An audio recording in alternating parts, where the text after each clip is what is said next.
నమస్తే. Welcome to our channel. Senior journalist Damu Balaji గారు ఉన్నారు. వారితో మాట్లాడదాం. సార్ నమస్తే సార్. నమస్తే. సార్ గరికపాటి గారి ఇష్యూ గత 4 రోజులుగా నడుస్తుంది. అయితే ఆయన కన్నీళ్ల పర్యంతం అవుతూ అంటే నా మీద ఇటువంటి ఆరోపణలు వచ్చాయి అని చాలా ఫీల్ అవుతూ అలాగే ఆయన ప్రవచనాలు ఆపేస్తాను అనే ఒక స్టేట్మెంట్ కూడా ఇచ్చారు అనే వార్త వైరల్ అవుతుంది సార్. అలాగే వాళ్ళ టీమ్ స్పందిస్తూ దీని మీద మేము లీగల్ గా ప్రొసీడ్ అవుతాము అని అన్నారు సార్. ఈ ఇష్యూని మీరు ఎలా మాట్లాడతారు? మామూలుగా ఒక సైకాలజీలో డబ్డా అనే ఒక థియరీ ఉంది. డబ్డా అంటే డిఏబి డిఏ. డబ్డా అంటే అర్థమైందంటే మనకి ఏదన్నా ఒక సమస్య వచ్చినా లేకపోతే ఒక దుఃఖం వచ్చినా ఒక ప్రాబ్లం వచ్చినా ఫస్ట్ 5 రకాల స్టేజ్లు ఉంటాయన్నమాట. ఫస్ట్ది ఏంటంటే డెనియల్ అంటే లేదు, జరగలేదు, నాకు ఇది జరగలేదని నమ్మడానికి సిద్ధంగా లేకపోవడం.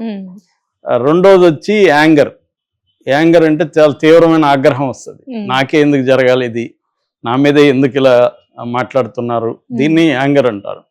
మూడోదేమో బార్గెనింగ్, ఇది ఆపేస్తే నేను దేనికైనా రెడీ, దయచేసి ఆపేయండి అని ఒక బార్గెనింగ్. నాలుగోదేమో డిప్రెషన్, అంటే అన్ని ట్రై చేసినా కూడా ఏమీ జరగకపోతే మనం ఒక డిప్రెషన్లోకి వెళ్ళిపోయి బాధలోకి వెళ్ళిపోవడం. ఫైనల్ స్టేజ్ 5వదేమో యాక్సెప్టెన్స్. ఓకే, పరిస్థితి ఇది, ఇప్పుడేం చేద్దాం, అయిపోయింది, జరిగిపోయింది, ఇప్పుడేం చేద్దాం. ఈ 5 స్టేజ్లు ఉంటాయని 1969లో ఎలిజబెత్ కుబ్లర్ రాస్ అనే ఒక సైకాలజిస్టు డెత్ మీద ఆన్ డెత్ అండ్ డయింగ్ అనే ఒక బుక్ రాశారు. ఆ బుక్లో ఇది చేశారు. అప్పటి నుంచి సైకాలజిస్టులు చెప్తున్నారు అన్నమాట. ఎవరికైనా ఎనీ దుఃఖం వస్తే 5 స్టేజ్ల ఇది ఉంటుంది. ఈ 5 ఆర్డర్లో ఉండకపోవచ్చు, కానీ ఈ 5 రకాల దీంట్లోకి మనం ఫేజెస్లోకి మనుషులు వెళ్తారు. అలాగే గరికపాటి కూడా, ఇప్పుడు గరికపాటి కావచ్చు, ఆయన టీం కావచ్చు, ఫస్ట్ ఏమో డెనియల్. ఆమె చేసిన దాన్ని ఏది కూడా ఆమె ఫస్ట్ భార్య కొన్ని ఆరోపణలు ఈయన మీద చేసింది. దాన్ని ఉపయోగించుకొని మీడియా కొన్ని ఆరోపణలు ఎక్స్ట్రాగా ఆయన మీద చేశారు. అంటే డబ్బులు ఎక్కువ 100 కోట్లు సంపాదించాడనో, లేకపోతే ఎక్కువ తీసుకుంటున్నాడనో, గతంలో అనేక వివాదాలు ఉన్నాయనో, ఇలాగా ఆయన మీద కొన్ని ఆరోపణలు చేశారు. దానికి ఆయన ఏం చేయాలి? మామూలుగా అయితే వచ్చి సమాధానం ఇవ్వాలి. ఎందుకంటే ఆయన పబ్లిక్ ఫిగరు, ఆయన నిరంతరం మనుషులు ఎలా జీవించాలో బోధిస్తుంటారు. ఎలా జీవించాలనే దానికి అనేక సందర్భాల్లో మనుషులు జీవన విధానాలని విమర్శిస్తుంటారు. ఆయన ఇలా కాదు, మీరు ఇలా బతుకుతున్నారు, ఇలా బతకండి అని చెప్తుంటాడు మనుషులకి. అంటే లక్షలాది కోట్లాది మంది మనుషులు జీవితాలు ఎలా ఉండాలో ఆయన చెప్తున్నాడు, ఎలా ఉండకూడదో చెప్తున్నాడు. ఉండని చోట చాలా తీవ్రంగానూ వెటకారంగానూ మాట్లాడుతున్నారు. సో అటువంటి నీకెవరిచ్చారు ఆ పవరు? సమాజమే కదా ఇచ్చింది. నువ్వు సమాజం యాక్సెప్ట్ చేస్తేనే కదా. నేను ఎలా బతకాలో నువ్వు ఎవడో చెప్పేదానికి అన్నాం అనుకో, అతనికి ఇది ఉండదు కదా. కాబట్టి సమాజం అతనికి ఒక యాక్సెప్టెన్స్ ఇచ్చింది. ఓకే, నువ్వు చెప్తే మేము వింటామని. అంటే ఒక రకమైన అన్రిటర్న్ ఒప్పందం ప్రజలకి, వినేవాళ్ళకి ఆయన మధ్య ఉంది. దాన్ని బేస్ చేసుకుని ఆయన ఒక అథారిటీ లాగా, ఆయనకి ఎవరు ఇచ్చారు వెటకారం? స్త్రీలు బట్టలు ఎలా వేసుకోవాలో చెప్పే అధికారం ఈయనకేముంది? ఎందుకు చెప్తున్నాడు? సో ఇవన్నీ ఎందుకు చెప్తున్నా అంటే సమాజం ఒక యాక్సెప్టెన్స్ ఇచ్చింది, కానీ దాన్ని దృష్టిలో పెట్టుకొని ఇది సమాజం మనకిచ్చిన పవరు, మంది కాదు అన్న ఒక వినమ్రత, హ్యూమిలిటీ అంటారు ఇంగ్లీష్లో, అట్లాంటి ఒక హ్యూమిలిటీ, వినమ్రత అనేది అవసరం. కానీ ఆయనకి చాలాసార్లు ఆ వినమ్రత లేదని చాలామంది, నేను ఎక్కువ ఆయన వీడియోలు వినలేదు, ఈ మధ్య ఈ కాంట్రవర్సీ వచ్చినాక కొన్ని చూస్తాను అసలు ఏం చెప్పాడు ఈయనని. కొన్ని చోట్ల వినమ్రత లోపించినట్టుగా అనిపిస్తుంది. నేను తమిళ వాళ్ళు ఎక్కువ ఫాలో అవుతుంటా, కన్నడ వాళ్ళు కూడా 2-3 ఫాలో అవుతుంటాను. తమిళ్లో ఎక్కువ ఉంటారు. వాళ్ళలో ఎవరిలో కూడా ఇటువంటి అహంకారం నేను చూడలేదు. సుఖశివం దగ్గర నుంచి పర్వీనా సుల్తాన్ దగ్గర నుంచి తమిళ్లో వెరీ వెరీ పాపులర్ వాళ్ళు. వాళ్ళకి ఈయన కంటే కూడా ఎక్కువ అక్కడ ఫాలోయింగ్ ఉంటుంది. వాళ్ళు విదేశాలు, అన్ని దేశాలు తిరుగుతుంటారు వాళ్ళు. సుఖశివం అయితే నేను మొత్తమే ఆయనవి. సో పితామహుడు అని చెప్పొచ్చు, ఫాదర్ ఆఫ్ ఈ ఉపన్యాసకులకి. అలాంటి వాళ్ళు కూడా ఎక్కడ అహంకారం ఉండదు, చాలా వినమ్రంగా మాట్లాడుతుంటారు. సెటైర్లు వేస్తారు వాళ్ళు కూడా. ఆ సెటైర్లు కూడా సరదాగా నవ్వుకునేట్టుగా ఉంటాయి, కానీ హర్టింగ్గా ఉంటాయి. ఈయన సెటైర్లలో హర్టింగ్ నేచర్ ఉంది. సెటైర్లో కూడా 2 రకాలు ఉంటాయి. మన మీద ఎవరైనా సెటైర్ వేసినా మనం నవ్వుకునే విధంగా సెటైర్ ఉండాలి తప్ప మనల్ని హర్ట్ చేసి గుచ్చే విధంగా ఉండకూడదు.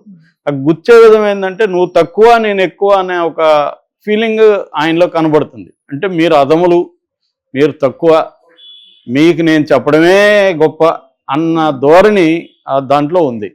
సో అందువల్ల ఏమవుతుందంటే ఎప్పుడైనా చెప్పే విషయము, చెప్పే పద్ధతి, ఈ రెండు ఇంపార్టెంట్. మనం ఏం చెప్తున్నాం ఇంపార్టెంట్, ఎలా చెప్తున్నాం కూడా ఇంపార్టెంట్, ఎవరికి చెప్తున్నాం కూడా ఇంపార్టెంట్. ఇవి ఫాలో కాకుండా నేను గ్రేట్ వ్యక్తిని, నేను మీకు చెప్పడమే మీ జన్మ ధన్యమైనట్టు అన్న ఒక ధోరణి ఆయనలో పెరిగిపోయింది రాను రాను. అందుకని చిరంజీవి లాంటి వాళ్ళు అలా మాట్లాడగలిగాడంటే ఆయనలో ఉన్న అహంకారం అనొచ్చు, లేకపోతే నేను మీకు అందరికంటే గొప్ప అన్న ఒక ఫీలింగ్ కావచ్చు. అది ఇప్పుడు హర్ట్ అయిపోయింది. ఈమె వచ్చి దాన్ని ధ్వంసం చేసింది. అంటే ఆయనకు ఒక సెల్ఫ్ డిక్లేర్డ్ ప్రతిష్ట కావచ్చు, ఒక డామినేషన్ కావచ్చు, ఇవన్నీ ఉన్నాయి.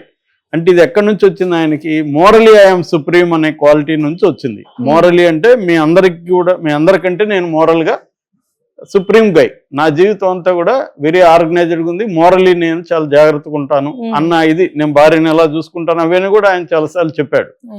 ఇప్పుడు ఈ మధ్య సడన్ గా ఆ మోరల్ బేస్ని కొట్టేసింది.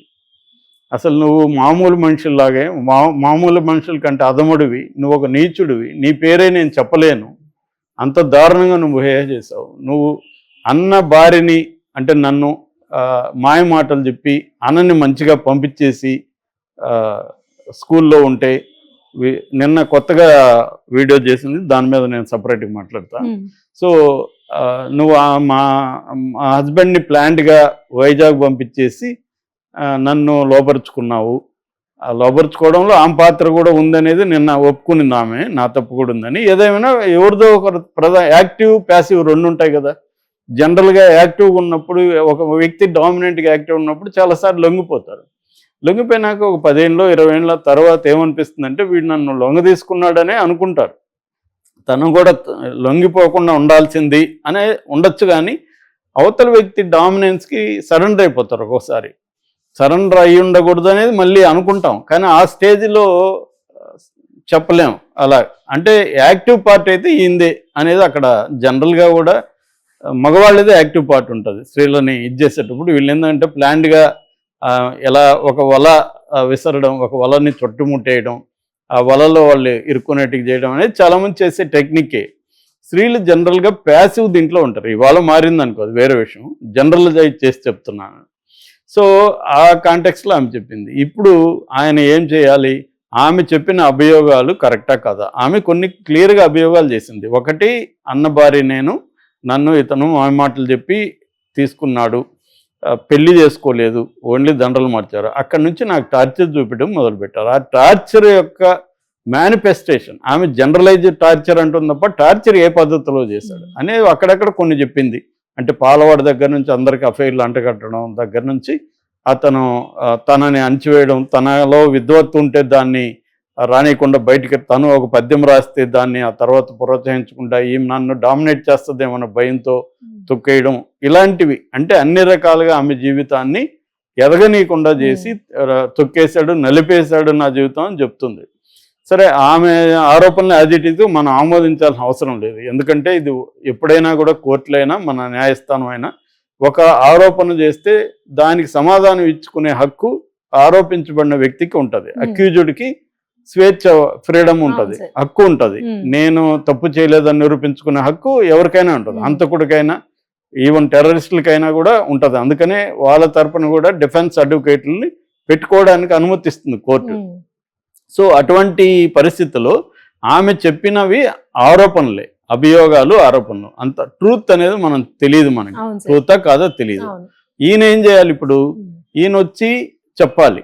ఎందుకంటే ఈయన మోరల్స్ని, సమాజం ఎలా బతకాలో చెబుతున్న వ్యక్తి కోట్లాది మందికి. ఈయన మీద ఒక ఆరోపణ వచ్చినప్పుడు బెదిరించడం ఏంటి? నేను మీకు కేసులు వేస్తాను, పరువు నష్టం దావాలు వేస్తాను. ఆమె చెప్పింది, మీరు చెప్పితే మేము ప్రచారం చేస్తున్నారుగా ఛానళ్ళు, మీరు చెప్పినవంతా చేయకపోతే ఈయనకి ఎట్లా పేరు వస్తుంది? మీడియా ద్వారానే కదా ఆయనకి పేరు వచ్చింది.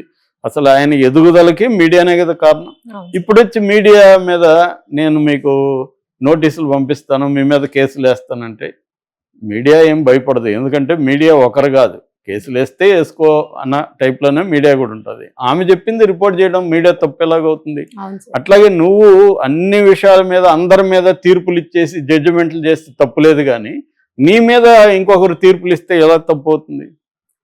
ఇది ప్రాబ్లం. అంటే అందరి మీద నేను ఇవ్వచ్చు కానీ నా గురించి ఎవరు మాట్లాడకూడదు అనే ఒక యాటిట్యూడ్ వల్ల ఆయనకే నష్టం తప్ప ఇతరులకి నష్టం లేదు. అంటే అదేదో నేనే మాట్లాడాలి కానీ ఇంకెవరు నా గురించి మాట్లాడకూడదు అంటే ఇవాళ ఉన్న సమాజం కుదరదు. ఒక పబ్లిక్ లేక్ వచ్చినాక శ్రీశ్రీ ఎప్పుడో చెప్పాడు, వ్యక్తుల బతుకులు వాళ్ళ వల్ల సొంతం, పబ్లిక్ లేక్ వస్తే ఏమైనా అంటాం అని గతంలోనే ఉంది. అది ఇప్పుడు శృతి మించింది, దాన్ని కూడా నేను ఒప్పుకుంటా. కావాలని ఎక్కువ చేస్తున్నారు, బట్ చర్చించకూడదు అనే హక్కు ఎవరికి లేదు. ఒకసారి నువ్వు పబ్లిక్ లేక్ వచ్చి, ముఖ్యంగా ఈయన లాంటి వాళ్ళు ప్రవచనకారుడు అంటేనే అర్థం ఏంటి? నేను శుద్ధపోస, మీరందరూ సమాజం బాగాలేదు, I am okay your not okay అని ఎరిక్ ఫామ్ బుక్ ఉంటుంది అనమాట. నేను బాగున్నాను మీరు బాగాలేదని. అటువంటి మనస్తత్వం ఉన్న వ్యక్తులు ఈ ప్రవచనకారులు. నేను బాగున్నా మీరంతా బాగాలేదు, మీరు బాగుండాలంటే ఏం చేయాలి అనేది కదా ఆయన నిరంతరం చెప్తుంటాడు. మరి నువ్వు కూడా బాగలేదే, నీ చరిత్ర ఇదేనా ఆమె చెప్పింది, దానికి సమాధానం చెప్పాలి కదా. అది చెప్పకుండా ఈ బెదిరింపులేంటి, ఈ కన్నీళ్ళు కథలేంటి, నేను ప్రవచనాలు చెప్పనంటే చెప్పకపోతే ఎవరికి నష్టం? సో ఇక్కడ ప్రపంచంలో ఏ ఒక్క వ్యక్తి కూడా ఇంపార్టెంట్ కాదు. మనం మహామహాలు ఇక ఈయన లేకపోతే ఏమవుతుందో అనుకున్న వాళ్ళందరూ కూడా పోయారు కాలగర్భంలో. ఏమీ నష్టం లేదు, భూమి అట్లా కుదిపి మళ్ళీ ముందుకెళ్తూ ఉంటుంది. కాబట్టి నేను ప్రవచనాలు చెప్పలేదంటే అదేదో కోడి కథ గుర్తుకొస్తుంది, పెద్ద ఆవిడ కథ. అంటే నేను కోడి తీసుకొని వెళ్ళిపోయింది ఆమె కోపంతో గ్రామంలో. ఆ గ్రామస్తుడు వెళ్తే తెల్లారిందని అడిగిందంట. అదేంటి తెల్లారిందంటే, నా కోడి లేకుండా ఎలా తెల్లారింది, నా కోడి కూస్తేనే కదా తెల్లారింది అనిందంట. అలాంటి అజ్ఞానం ఉంటే కష్టం. సో ఆయన చేయాల్సింది ఏంటంటే, ఆయన కూడా మీడియా ముందుకు వచ్చి ఆమె చెప్పింది కరెక్టా కాదా, ఒకవేళ తప్పు ఉంటే అవును నేను ఆ ఏజ్లో తప్పు చేశాను, దాని నుంచి మళ్ళీ నేను నేర్చుకున్నాను, గుణపాఠం నేర్చుకొని చెప్పడంలో తప్పేం. దానివల్ల ఆయనకి ఇంకా పెరుగుతుంది తప్ప, ఆయన ఉండే కొద్దీ నిన్న కూడా నేను ఒక పోల్ చూశాను, 51% ఆమెది రైట్ అని, ఆమెది నమ్ముతున్నామని చెప్తున్నారు, 49% ఆమెదని మేము నమ్మట్లేదని చెప్తున్నారు. అంటే ఒక రకమైన 50-50 ఆమె తీసుకురాగలిగింది ఇప్పటికీ. ఫస్ట్లో అయితే ఇంకా ఆమె కొంత వ్యతిరేకత ఉంది. ఇప్పుడు మెల్లమెల్లగా ఏమవుతుందంటే, ఆమె ఎంత బాధపడుతుందంటే అప్పుడు జరిగి ఉండొచ్చు, కాకపోతే అప్పుడు జరిగితే ఇప్పుడు ఎందుకు చెప్తున్నారు అనేది ఎక్కువ మంది మాట్లాడుతున్నారు. ఎప్పుడు చెప్తున్నారు అనేది ఇంపార్టెంట్ కాదు, ఆమె జరిగిందా లేదా అనేది ఇంపార్టెంట్. అప్పుడు జరిగితే ఇప్పుడు ఎందుకు చెప్పకూడదు? కాబట్టి అప్పుడు జరిగిందా లేదనేది చర్చించాలి తప్ప, అప్పుడు జరిగింది కాబట్టి ఇప్పుడు చెప్పొద్దు అనేది ఏం లేదు. 20 ఏళ్ల తర్వాత కూడా కేసులు కోర్టులోకి వెళ్ళిన సందర్భాలు ఉన్నాయి. ఇప్పుడు కూడా ఆమె నన్ను ఇతను బాధ పెట్టాడని రేపు కోర్టులో కేసు వేస్తే ఖచ్చితంగా అతని మీద కేసు బుక్ చేస్తారు. ఎందుకంటే మీటూ మూమెంట్ అదే కదా. 20 ఏళ్లకు ముందు నన్ను ఇతను లైంగికంగా వేధించాడనే కదా స్త్రీలు ముందుకు వస్తున్నారు. That is called me too movement. అలాగే రేపు పొద్దున ఆమె కోర్టులో కేసు వేస్తుంది అనుకో, ఖచ్చితంగా ఆయన మీద చర్య తీసుకోవాల్సిందే. కాబట్టి ఆయన ఈ బెదిరింపులో ఇంకోటి నేను చెప్పిన ఈ డబ్డా థియరీ పక్కన పెట్టి ఆయన ఓపెన్గా వచ్చి ఫేస్ చేయాలి, యాక్సెప్టెన్సీ స్టేజ్లోకి రావాలి ఆయన. అది right sir, thank you sir.